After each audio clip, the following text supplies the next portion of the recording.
Fala aí pessoal do YouTube, tudo beleza com vocês? Aqui quem fala é Marcelo, sejam bem-vindos a mais um vídeo do canal NovAnime. E galera, é o seguinte, vamos estar trazendo aí para vocês os comentários dos diretores do jogo, beleza? Tudo o documentário deles aí, tá? Lembrando que tem spoilers, porque eles contam o jogo, algumas informações importantes. Então se você não zerou e não quer receber spoiler, não assista essa parte, tá ok? Se você é novo no canal aí, já deixa seu like, se inscreve, faça parte dessa família aí, tamo junto, beleza? Valeu! Então bora lá, vamos ver aqui, ó.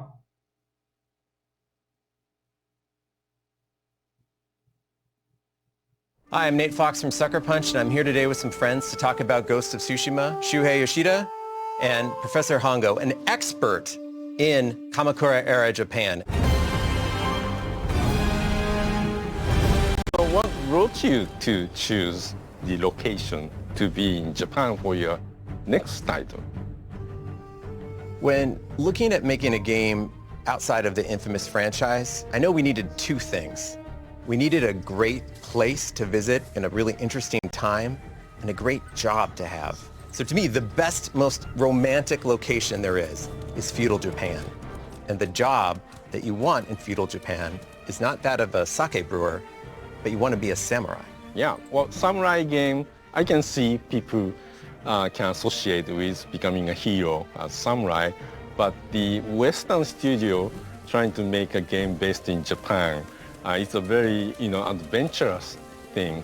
本郷先生、はい、このサッカーパンチっていうアメリカのゲームスタジオが鎌倉時代を舞台にしたゲームを作る。これどうお考えですか？いやもうただただ興奮しています。もう何と言っていいのかな、日本のゲームでも実は鎌倉時代を扱ったものはないんです。ないですね。戦国時代か幕末か。だからそういう意味で言うと、もう本当にどういうふうにアメリカの方が鎌倉時代を見てくれて、そしてそれを表現してくれるか、もうそれだけで僕はもうゲームの中身よりもそれだけでもう本当に買っちゃいます。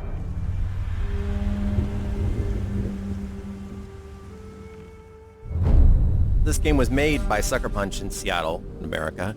We knew we needed help, and so we reached out to our colleagues at Japan Studios, and we hired experts in many different fields in order to help fill in the many gaps in our knowledge.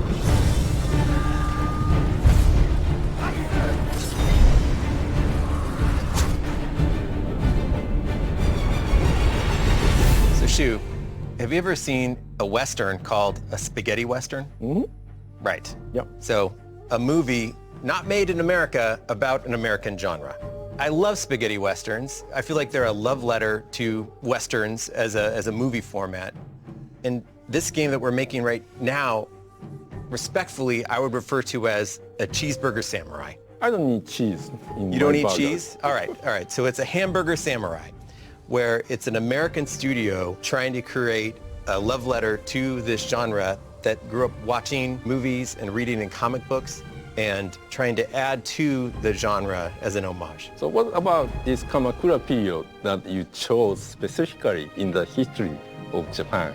Well, I knew that the fantasy of being in feudal Japan was very strong, and definitely who doesn't want to be a samurai? So when looking in history, I noticed that the Mongols had invaded Japan, and I can't think of a better enemy in a video game than foreign invaders trying to destroy and take over your culture. So when reading about the island of Tsushima and how it was invaded, it seemed like a good starting point for this fictional story that we're making up to kind of ground it in some kind of reality. Yeah, I can see there's drama being outnumbered by this huge Mongolian army or navy.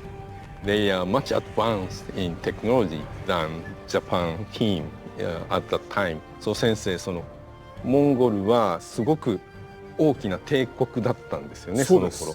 で、日本という小さな国に入ってきた。そうですね。この状況はどういう状況だったんでしょうか。2つ説があります。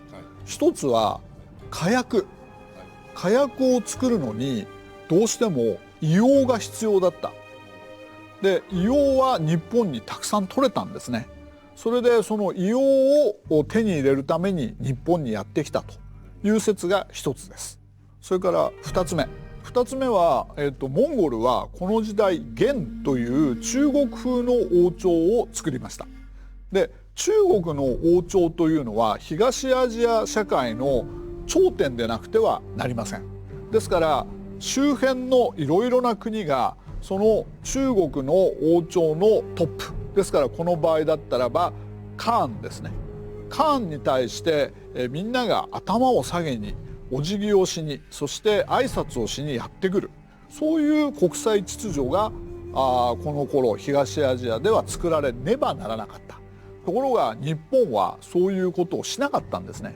だから日本に、お前の国も我が現モンゴルに服従しなさいということを言う必要があった。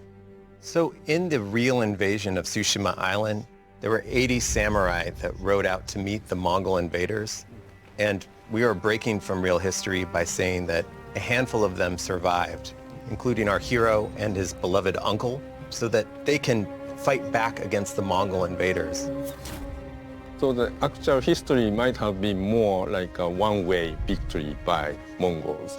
But you made it so that the Jin and his uncle really had some fighting back against the Mongols. Absolutely. I mean, isn't that the kind of heroic call to action that gets your blood pumping? I mean, that is a samurai defending his people. And, you know, this is not a perfectly historical game. We're not trying to reproduce the island stone for stone. Yeah, I was talking with a professor, and he said that there hasn't been even a movie created based on this theme of Mongol invasion to Japan. So he's very happy to have this game. Will probably make many people in the world to be interested to learn more about the history of Japan and especially this, era. 先生、最初に駒田ビーチにこうモンゴルが攻めてくるシーンがあるんですけど、これはどういったものだったんでしょう。はい、結局初めての侍とそれからモンゴル兵との戦いということになるわけですね。で史実的にも日本軍はほとんど全滅してしまうわけですね。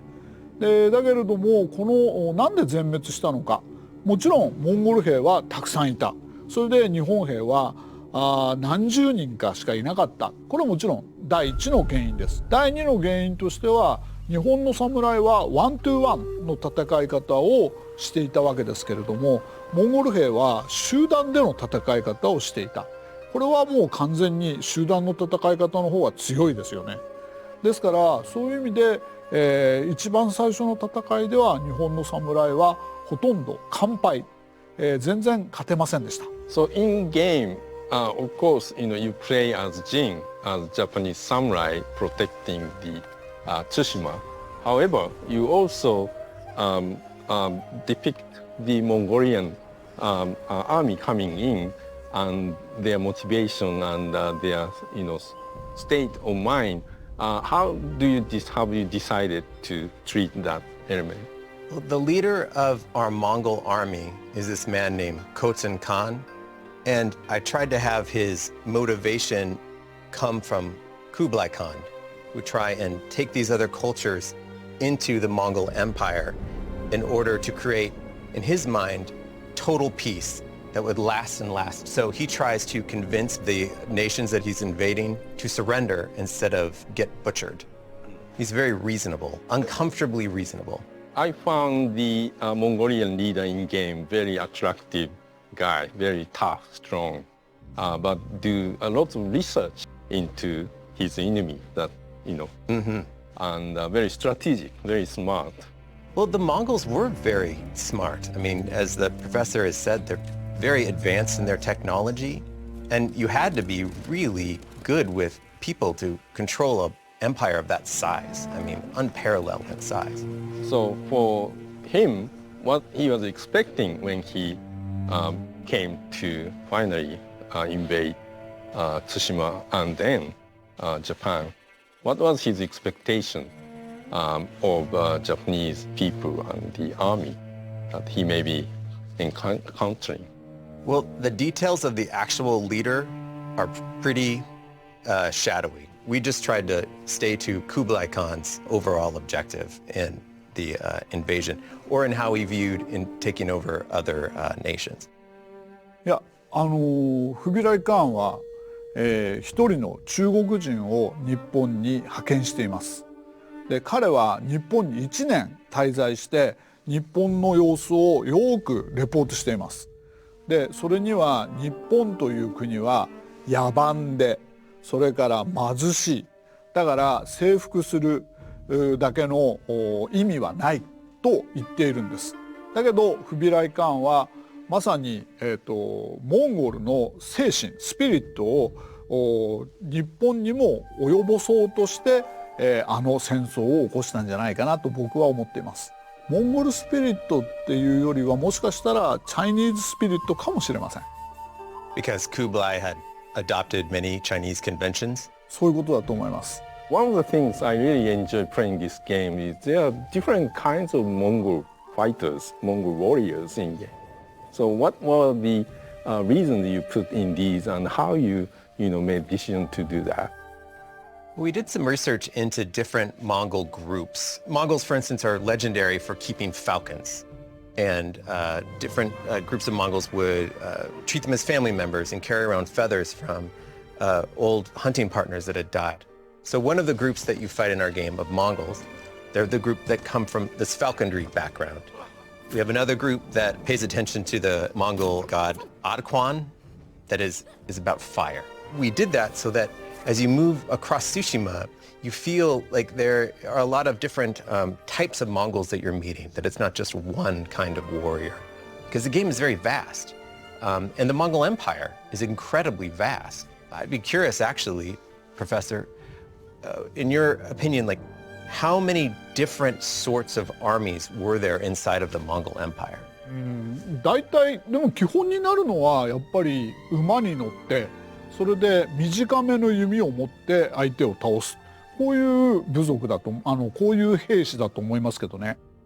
でただまあもちろんいろいろな形で世界帝国が広がっていけばいくほど彼らは新しい武器を見出すわけですね。それで例えばヨーロッパの戦いでヨーロッパとの戦いだったり、それから中央アジアでの戦い、そういう時にこの武器は使えるなと思えばどんどん取り入れていったんじゃないでしょうか。All right.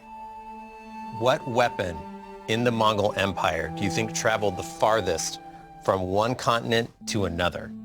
カタパルトじゃないかな、投石機。Really? じゃないかな。彼らは草原で生活をしてるから城攻めはしないでしょ。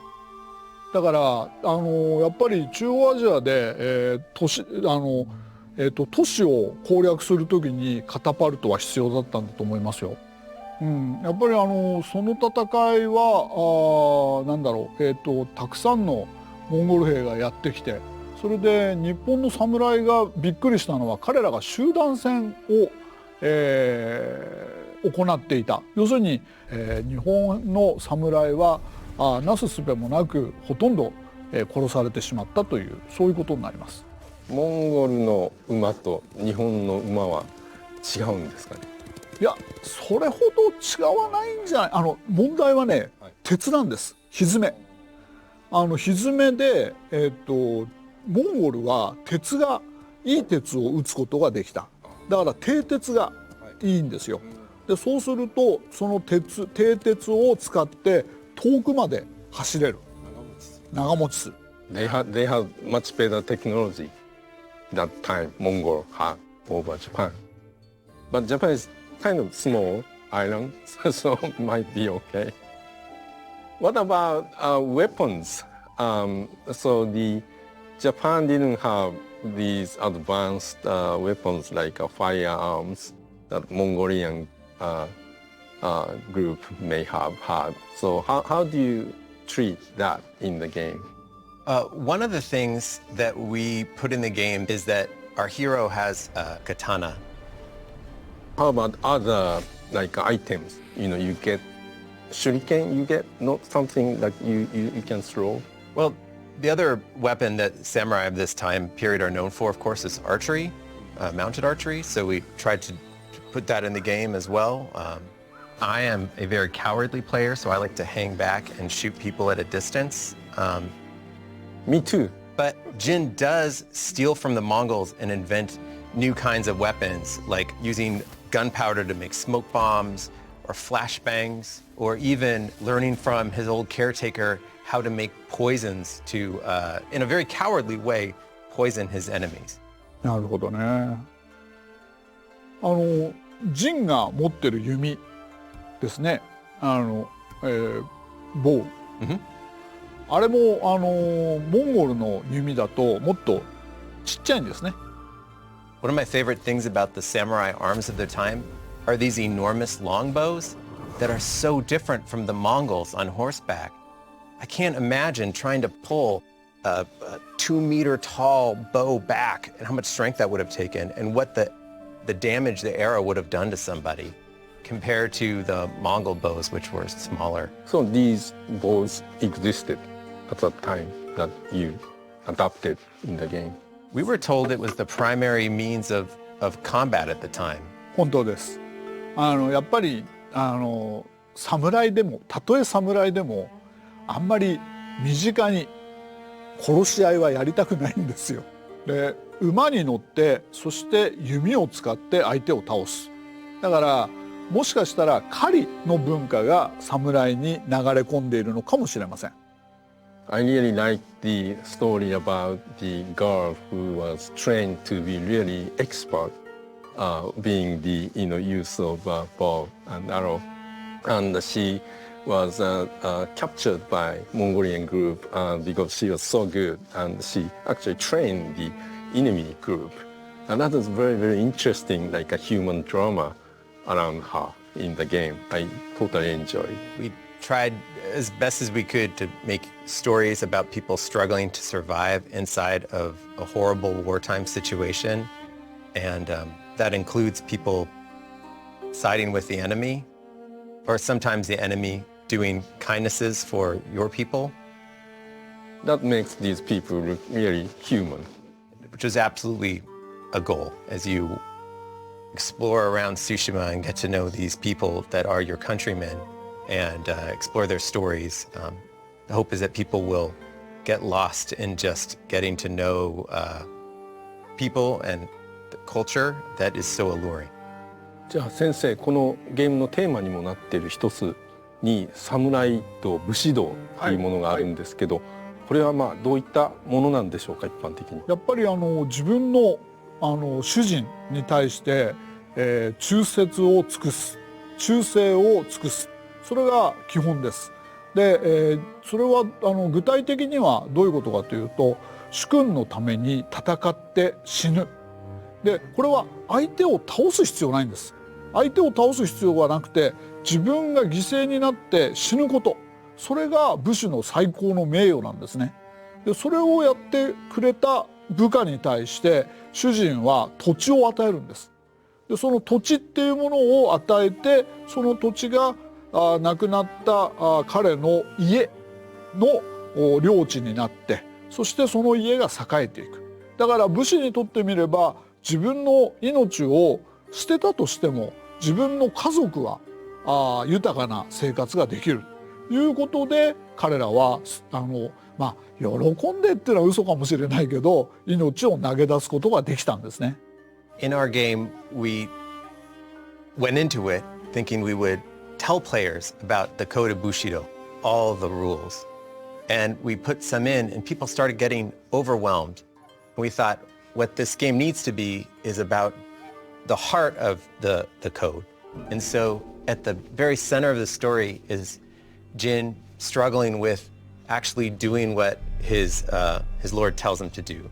Loyalty to what he's being told to do by his commanding officer. As the fundamental rule is also the fundamental point of conflict with him and this man that he loves like a father. The only other aspect of the code that we talk about a lot is respect. Respect for your enemy and respect for tradition. And we did that so that it would be personal, that the actions of the game player and the relationships they have in the game are right in front of them. They're experiencing this thing. I wish we could have talked about all 8 aspects of the code, but we decided to focus on those 2. とても素晴らしいと思います。So this game is about the origin of the ghost. Jin starts as a samurai under his uncle's wing, and he adheres to the samurai code. But little by little, he breaks that code, inventing these new stealth tactics, and becomes the ghost, which future generations would probably refer to as a ninja. But we do not do that in this game. What he is this almost like a storied person on the island who's bigger than life. The ghost becomes somebody that the people of the island hope will come to save them, and who is outside of their frame of reference, like Robin Hood. 一つ僕の実はメインテーマ、研究のメインテーマがまさに今おっしゃった通りのことなんです。鎌倉ピリオドの最初、鎌倉時代の初め、侍はまずウォリアーだったんです。それがだんだん勉強することによって、民を可愛がっていかなくちゃいけない、民を守っていかなくちゃいけないっていうことに気がつき始めたんですよ。それが1250年ぐらいです。だからまさにジンって鎌倉武士そのものなんです。Jin's uncle is stuck in the past. He believes that only the old system of absolutely adhering to what your lord says, no matter what, even at the expense of some of your people's lives, is the right thing to do. And that friction creates tension between them and is the drama of the story. Are there any historical stories like that where you see a generation between one generation of samurai and another having to fight about what is considered correct in the code? よくぞ聞いてくれました。1285年に下月騒動っていうのがあります。11月ですね、下月の騒動。で、これはモンゴルが帰った後、侍って民を守らなくちゃダメだよねっていうのが一つのグループ。それから今おっしゃったように陣のおじさんみたいに侍は侍のやるべきことをやっていればいいんだっていうグループ。それが正面からぶつかったんです。で、結局侍は昔からの侍、戦いに自分の存在価値を見出していくんだっていう方が勝っちゃったんです。で、そのために結局人々は侍は僕たちのことを守ってくれないんだって思うじゃないですか。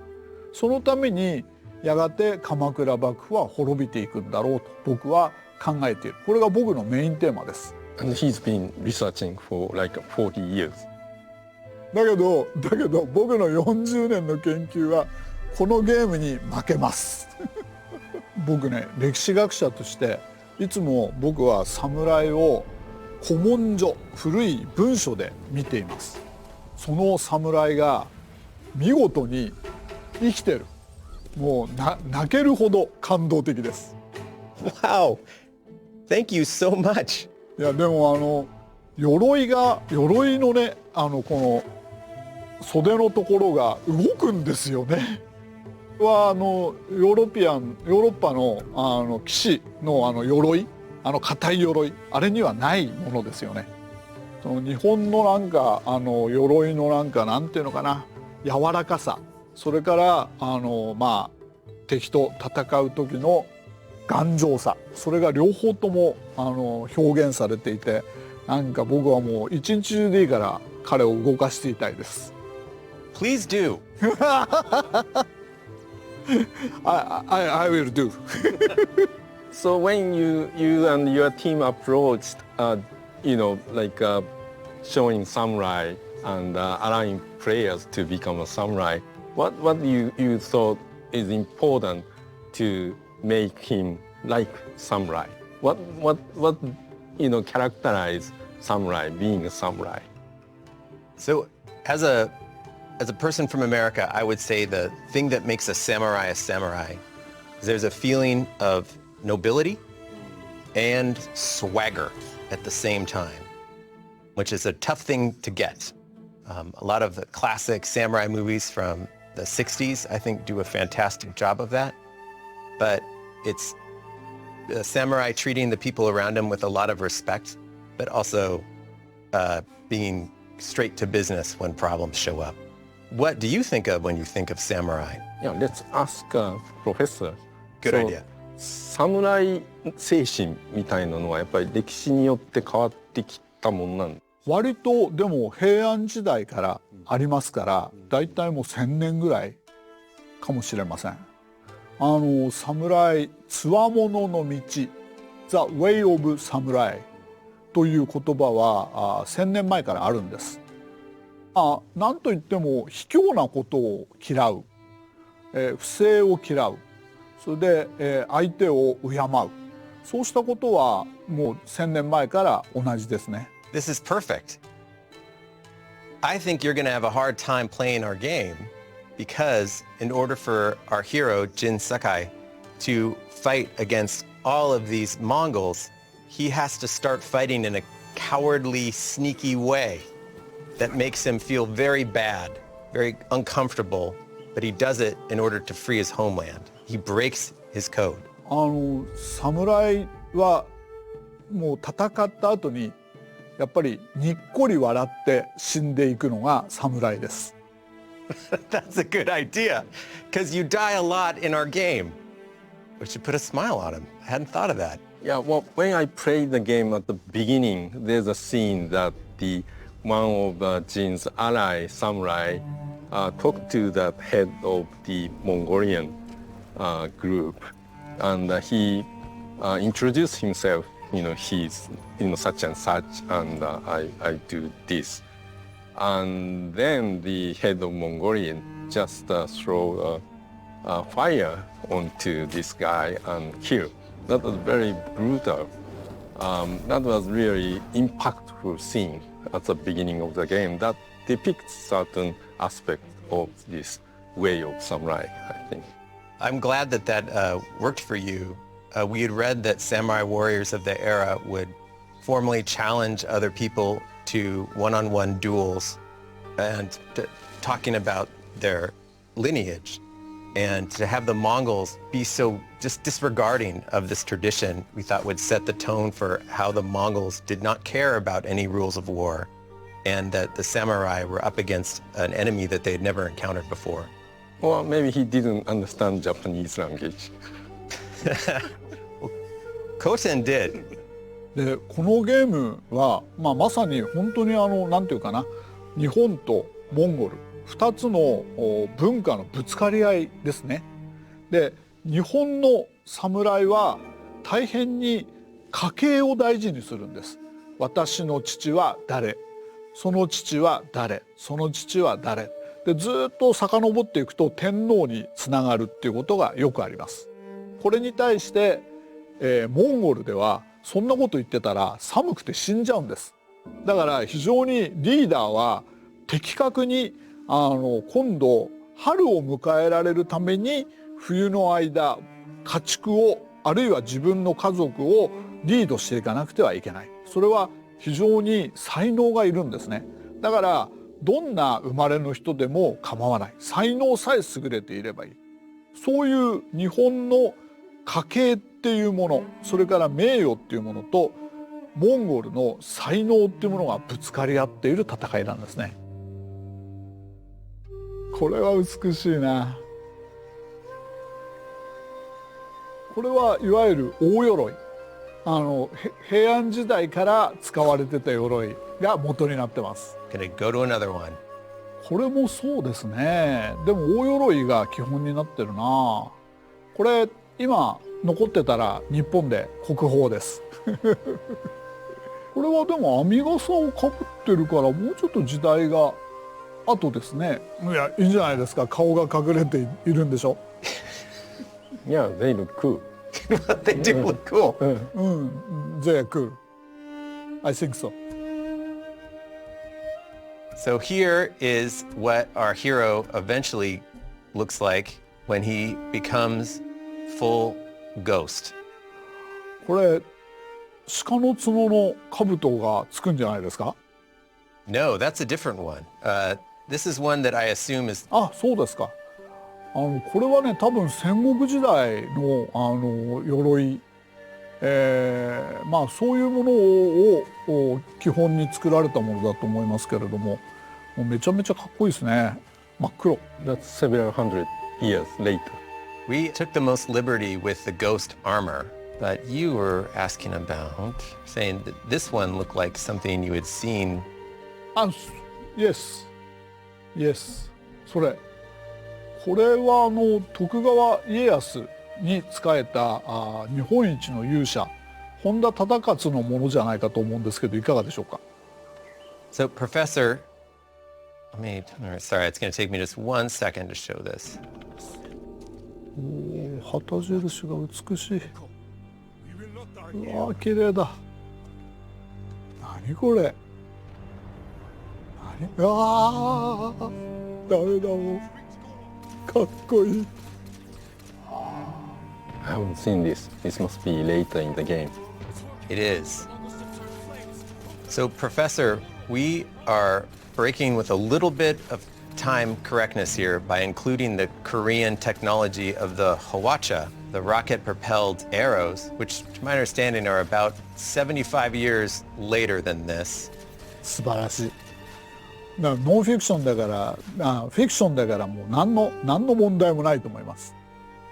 それでもっと言えば水牛の角みたいな兜をかぶってる人はあれは黒田長政の兜ですね。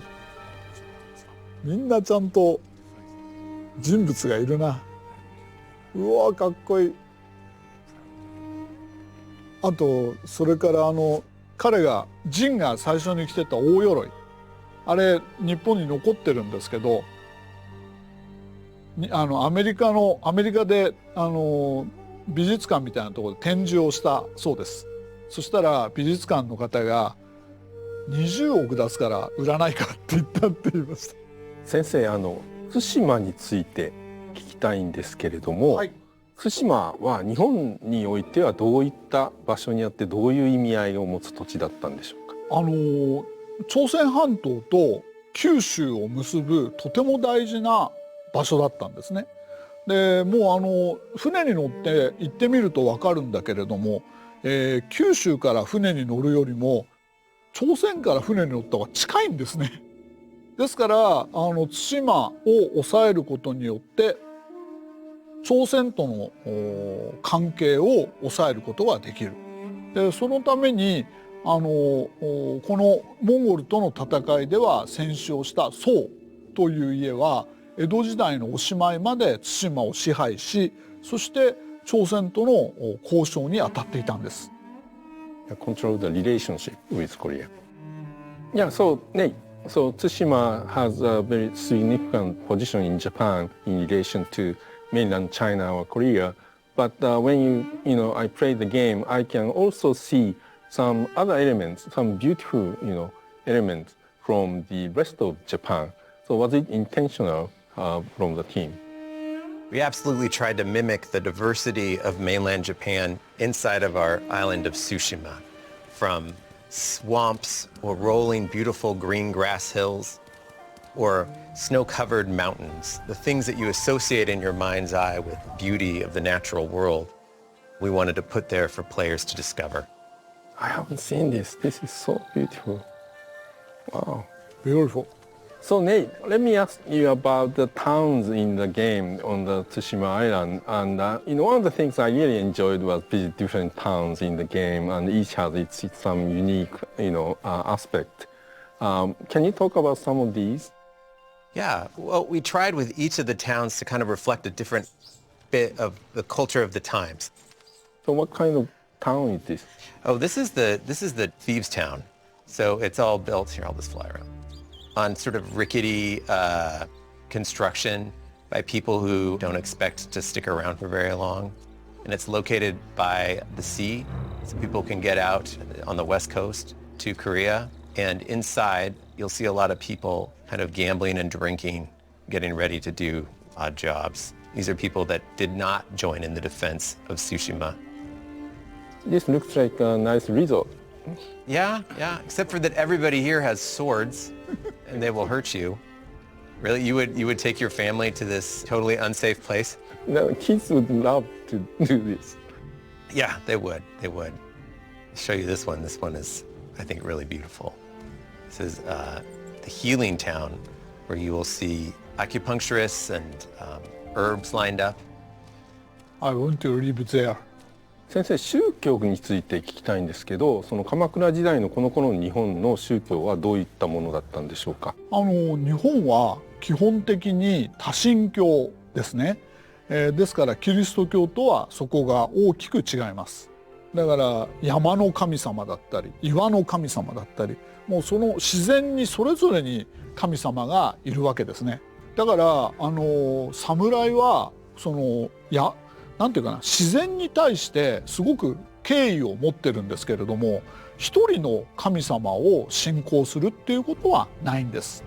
Professor, I can say that in working on this game, one of the most interesting things that I was taught by our colleagues from Japan Studios was the difference between a Buddhist temple and a Shinto shrine.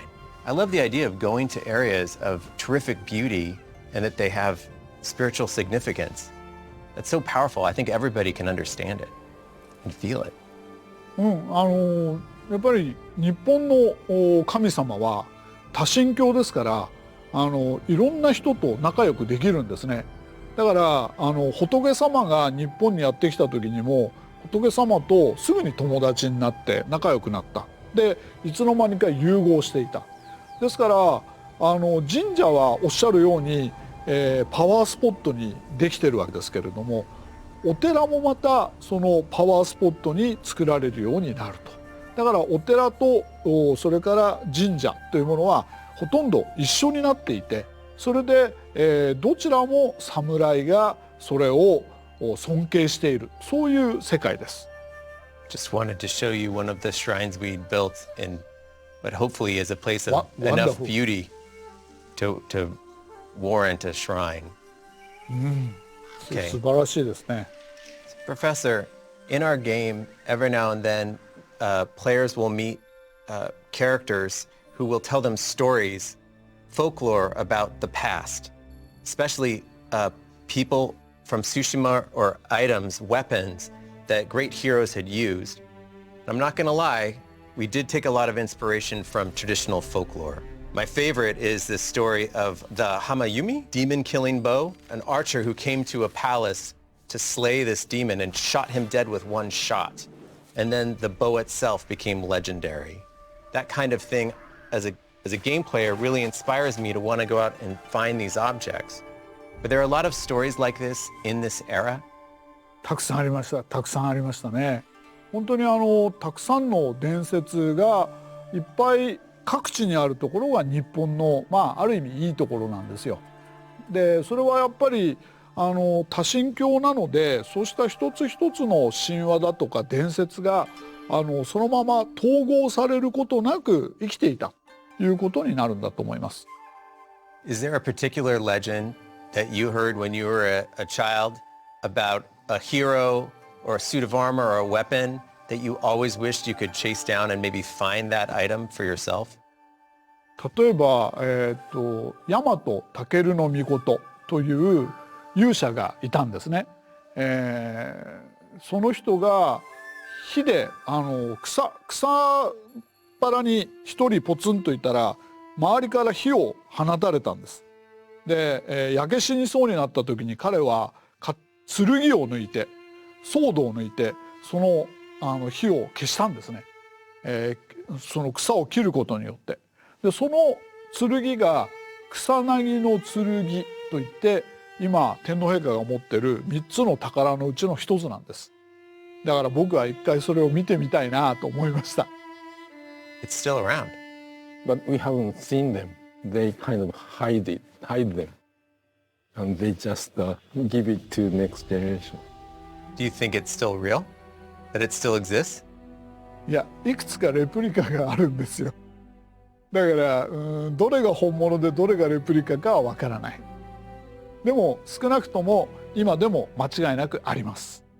That's fantastic. These legendary weapons are still around, and that the story grew up and you heard it as a kid. いや、日本人の少年はみんな知っています。Yeah, it's one of these picture book. Oh, really? Yeah, you read. Yeah. So your mother would put you to sleep by reading you stories of how a man was almost burnt to death and he had to cut his way out of a fire? very smart guy. Yeah.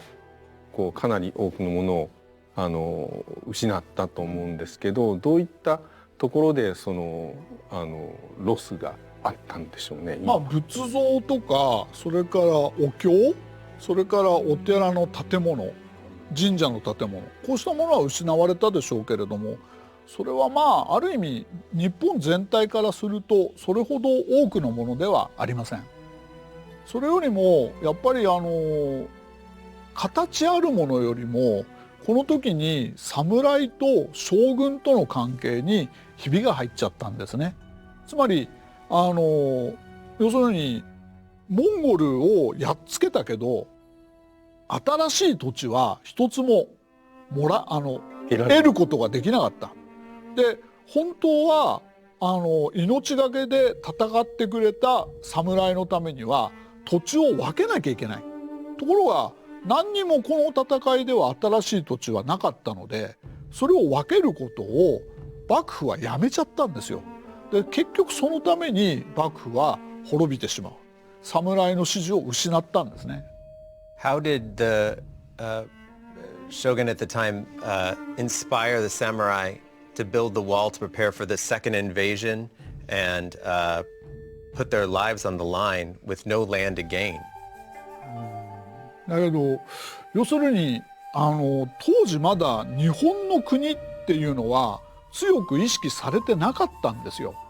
だから日本の国のために戦えっていう言い方ができてれば簡単だったんだけど、それはできなかった。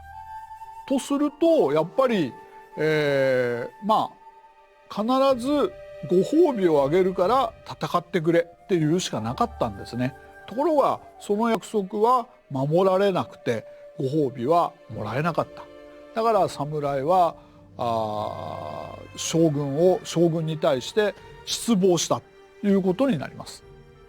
じゃあ鎌倉時代、歴史的に対馬は日本と韓国あるいは中国朝鮮と結ぶ非常に重要な拠点にあったということなんですが、今の対馬、現代の対馬っていうのはどういう感じなんでしょう？やっぱり今でも日本とお隣の韓国との結節点、その韓国と日本をつなぐ大事な土地であることは間違いありませんね。今対馬に住んでいる方たちにとってその昔起こったこと、戦争とかっていうのはどのように語り継がれているんでしょう？もう相当古いのであんまり直接どうのこうの、特に日本人ってあんまり昔何をされたかとかいうことはあんまり言わないんですけど、でも例えばですけどむくりこくりが来るぞと、なんかねそういう確か子守歌があるはずです。子供たちに早く寝ないとむくりこくりが来るよと。でどうもむくりっていうのがモンゴルなんじゃないかっていう話はありますね。なるほど。じゃあこくりはこうくりなんじゃないですかね。That is very interesting. Would it have been invented in this time? 多分そうでしょうね。そういう歌がずっと残ってるんじゃないですか。We've shown you some of the game today, and thank you very much for taking the time to look at it. Our intention is to try and give a feeling of authenticity, even though clearly we've taken some creative liberties, like the use of the hawacha or widespread use of the katana, or some of the armor. But from your perspective as an expert on this time period, what is the one thing we need to get right for a feeling of Kamakura era Japan? Nothing. This is middle age of Japan. I think これこそ本当に日本の中世だと僕は思いますよ。でも本当に僕は歴史を勉強する子たちにもうなんていうかな、必ず買えって言います。ありがとうございます。Galera, então espero que vocês tenham gostado aí da apresentação que foi sobre o vídeo de Japão feudal com os mongóis, beleza? Toda a explicação aí, toda a riqueza dessa história que tem por trás do game, beleza? Então eu agradeço a presença de todos vocês, espero que vocês tenham gostado, muito obrigado, fui, até mais e tchau!